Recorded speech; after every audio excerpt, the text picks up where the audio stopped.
Greetings, everybody, and welcome back to Weekly Wildlife Wisdom.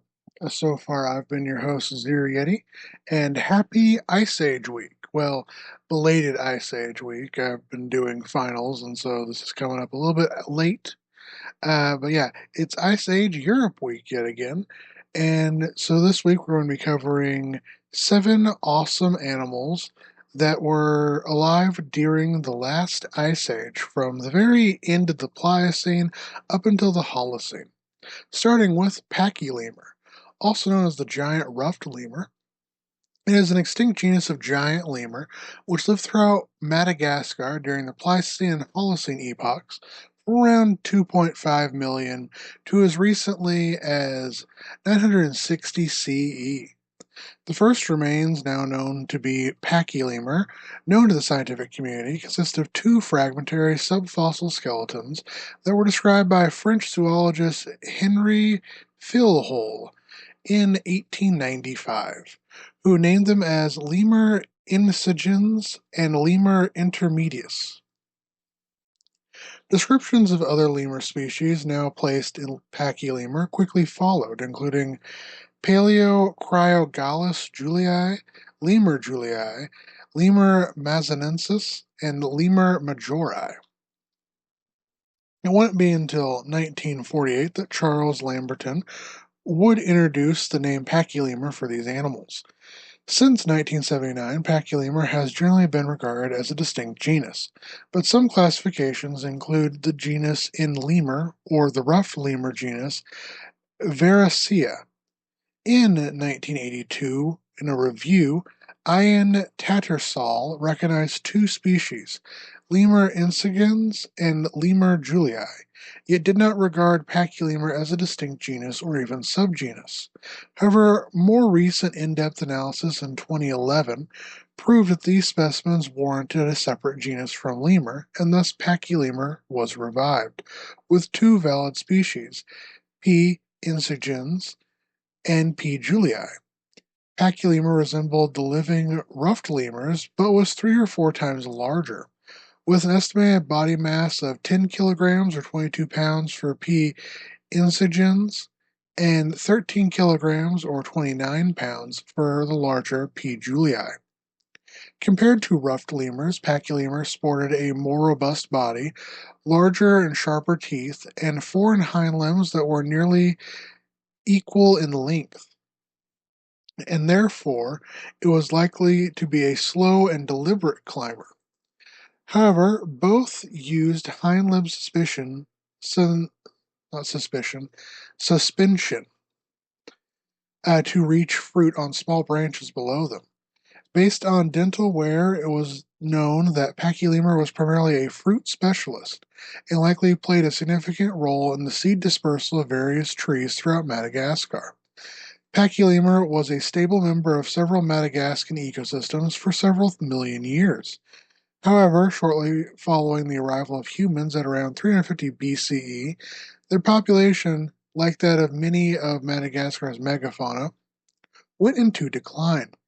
Eventually, habitat loss, forest fragmentation, and bushmeat hunting drove pachylemur to extinction at around 960 CE. Next up, we have Ramphosuchus, an extinct genus of Gavialoid crocodilian, which lived throughout the Indian subcontinent from the Oligocene to the Pliocene, some 33 to 3 million years ago. The first remains, now known to belong to Ramphosuchus, consisting of a partial snout and jaws, were found in India's Siwalik Hills when a series of irrigation canals were being dug in the early 19th century. Said remains were collected by the supervising engineer Probby Thomas Cotley and Scottish naturalist Hugh Falconer, which then described them in 1840, dubbing the animal Leptorhynchus crassidens. After coming across several additional remains in 1868, Falconer would illustrate these and the original specimen. These specimens were later reassigned to the genus Garryalis by Richard Lydecker in 1880. Lydecker himself would go on to recover several fossil crocodilians from the Siwalik Hills, the Lackey Hills, and the Sehuan region, naming them all as species of Garryalis. However, upon a thorough review, Lydecker came to the conclusion that the material differed significantly from that of modern gharials, leading him to arguing for the distinct nature of the taxon and coining the new generic name Ramphosuchus. No major research would be conducted in Ramphosuchus until the 2000s, when Professor Jason J. Head examined a massive, well-preserved skull found in Pakistan, which he confirmed as belonging to Ramphosuchus, and revitalized the genus in the literature. This was further confirmed and compounded upon not 1920, 2019. Sorry, I have not slept well. When Jeremy E. Martin published a revision on the genus Gavialis, prioritized over Garryalis, finding several specimens once assigned to Gavialis to instead belong to Ramphosuchus. Today, two species are considered valid, R. pachyrhynchus and R. crassidens, with an additional possible species yet to be formally named. Sorry.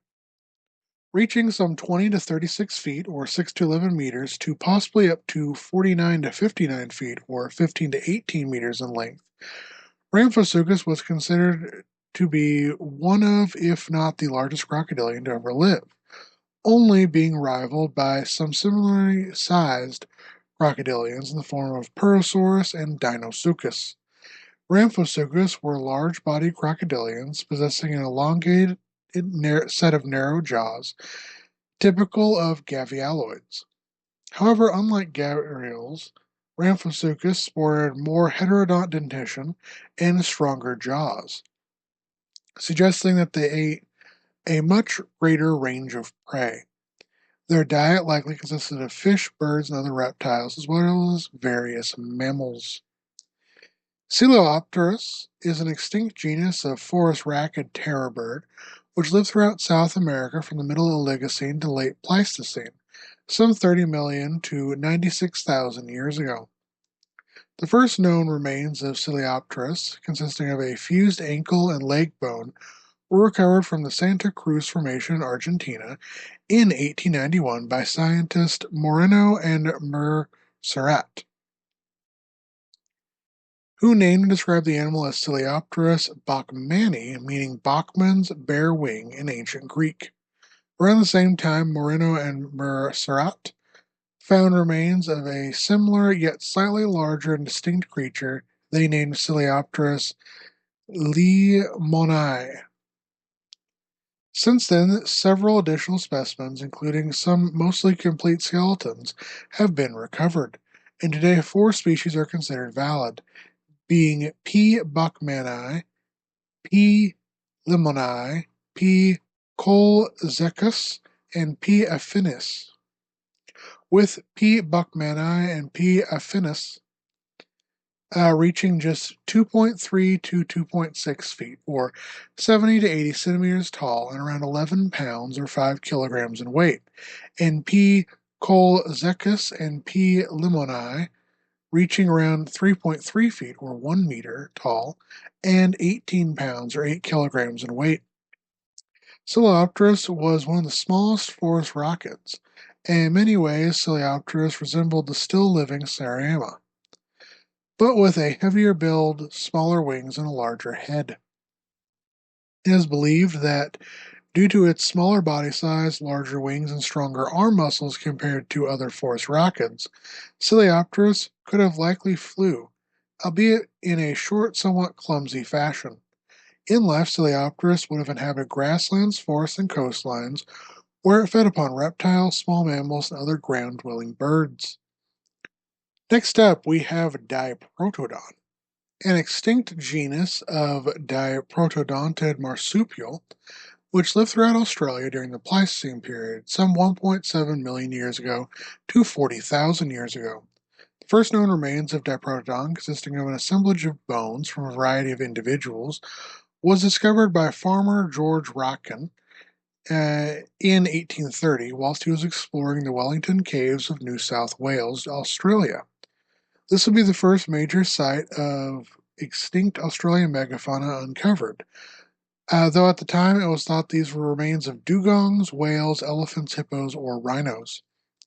It wouldn't be until 1837 and 1838 when Major Thomas Mitchell took some of these remains with him to meet with English naturalist Richard Owen, and the remains would formally be described, with Owen naming the animal Diprotodon, meaning two protruding front teeth in ancient Greek, making Diprotodon the first ever Australian fossil mammal to be described. When more remains were found in 1843, Owen summarized that Diprotodon was an elephant related to Mastodon and Dinotherium, pointing out the incisors, which he interpreted as tusks, and the size of the femurs, even going as far as to formally synonymize Diprotodon with Dinotherium as Dinotherium australe. This was later recanted and disproven in 1844 after German naturalist Ludwig Leichhardt pointed out that the incisors clearly belonged to a marsupial. In 1847, a nearly complete skull and skeleton was recovered from the dried up lake at Darling Downs, proving the marsupial characterization. This also prompted Leichhardt to believe that Diprotodon was an aquatic animal and possibly still alive in the Australian outback. But as the European land exploration of Australia progressed and several failed expeditions to find living examples of Diprotodon occurred, it was concluded that Diprotodon was more than likely extinct. In the 150 years since, hundreds of Diprotodon specimens have been recovered, giving a good picture on not only the appearance of these marsupials, but also a good understanding of their life cycle and social dynamics. Reaching up to 13 feet or 4 meters in length and 6 feet or 1.8 meters tall at the shoulder, and 7,700 pounds or 3,500 kilograms in weight, with females being smaller than males, Diprotodon was one of the largest marsupials to ever live. With its closest living relatives being wombats and koalas, Diprotodon would have been herbivorous and sported powerful jaws that allowed them to bulk feed on even tougher, woody vegetation. It is the only marsupial and metatherian that is known to have made seasonal migrations. Living in large female-dominated herds, these giant marsupials would have marched throughout a wide range of habitats in constant search of food and water. Next up, we have Cygnus falcarani, or falconeri.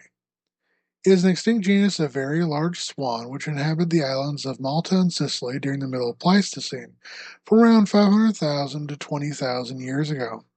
First named described by British physician William Kitchen Parker in 1865, Cygnus falconeri is believed to be a close relative of modern mute swans, Cygnus olor, which experienced a phenomenon known as island gigantism, growing upwards of 7 feet or 2.13 meters in length and 35 pounds or 16 kilograms in weight, and sporting a 10-foot or 3.05 meter wingspan. Cygnus falcarani would have dwarfed its relative by over a third in size. Like their modern relative, Cygnus falcarani would have inhabited rivers, ponds, wetlands, estuaries, and coastlines, where it would have fed upon various aquatic and terrestrial plants, insects, and small fish, sharing its island homes with dwarf elephants and hippos, giant mice, rabbits, and vultures, bizarre deer, both giant and pygmy owls, and hyper-carnivorous otters. Next up is Mirai Cyonyx, I believe. Mira Cyonyx, or as it's more commonly called, the American cheetah or the New World cheetah, is an extinct genus of felids belonging to the subfamily Felinae that lived throughout North America during the Pleistocene, some 2.5 million to 16,000 years ago.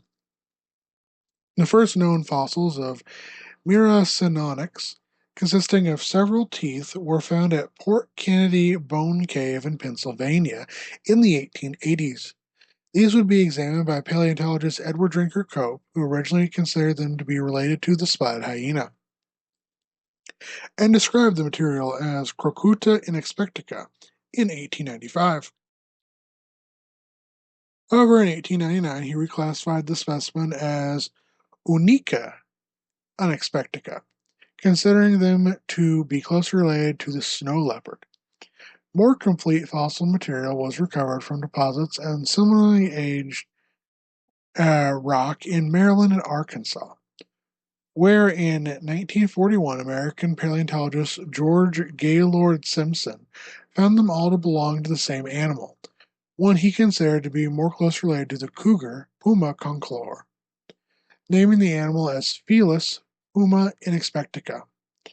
In 1960, a partial skeleton would be found and described by D. E. Savage as a second species, Felis studeri. However, in a 1976 review of fossil pumas from the uh, Curtin, considered F. inexpectica and F. studeri to be the same species, with F. inexpectica having priority. Today, two species are considered valid, being M. inexpecticus and M. trumani. Research into the American cheetah has been contradictory. It was originally believed to be an early cougar representative before being reclassified in the 1970s as a close relative of the cheetah. However, other research by Barnett and Farby thoroughly examined mitochondrial DNA and reanalyzing morphology has suggested reversing the reclassification. The American cheetah developed cheetah-like characteristics through parallel evolution, but is most closely related to the puma and not the modern cheetah. Reaching around 8.58 feet or 2.62 meters in total length and 2.75 feet or 0.84 meters tall at the shoulder and 150 to 210 pounds or 70 to 95 kilograms in weight, Mira psionics showed remarkable adaptations to both climbing and running, exhibiting several traits similar to both modern cheetahs and cougars, and it is likely that Mira psionics hunted in a fashion that has no modern analogs, as it preyed upon mountain goats, bighorn sheep, horses, deer, and pronghorns, possibly running down said prey before carrying the corpses into trees, caves, and rocky outcrops to stash for later. And our last animal of the week is Paleoloxodon, also known as the straight tusk elephant. It is an extinct genus of elephant which originated in Africa during the late Pliocene, some 2.8 million years ago, and then expanded throughout Europe and Asia, where it survived well into the Holocene. Remains of various Paleoloxodon species have likely been known about since ancient times, or are variously attributed to all manner of other creatures, both real and fantastical. Even after Western science was established and recognized many of these specimens as prehistoric creatures, they were often assigned as being either woolly mammoths or subspecies of modern elephants. The earliest species of Paleoloxodon to be described, Paleoloxodon antiquus and Paleoloxodon pneumaticus, were named by British paleontologists Hugh Falconer and Proby Cotley in 1846 and 1847. However, they believed both were species of Elephas. In 1924, Matsumoto Hiko Shirashiko coined Paleoloxodon and circumscribed it as a subgenus of Loxodona, aka African elephants. It included the E. antiquus pneumaticus group, which he designated says separate from the Japanese E. pneumaticus pneumani Mach as the type species. Also in 1924, American paleontologist Henry Fairfield Osborn named genre Cephalica and Pilgrimina, with the former covering the Asian species and the latter covering the African and Mediterranean island dwarf species of Paleoloxodon. In 1931, Osborn named the genus Hesperoloxodon and included Paleoloxodon antiquus. However, in 1943, Osborn recognized Cephalica and Pilgrimina as junior synonyms of Paleoloxodon, while he still recognized Hesperoloxodon as valid. This publication was the first to consider Paleoloxodon as a valid genus in its own right, and for a time debates continued as to whether Paleoloxodon belonged to Loxodonta or Elephas. But in the 2010s, Paleoloxodon was largely regarded as a valid genus in its own right. Today, 14 species are considered valid, with 7 of those being from the mainland, such as P. recci, P. jolsis, P. antiquus, P. hauhonensis, P. pneumaticus, P. pneumani, and P. turkmenicus. There are 7 additional insular dwarf species which lived on various islands throughout the Mediterranean. These include P. creutzbergi, P. xylophago, P.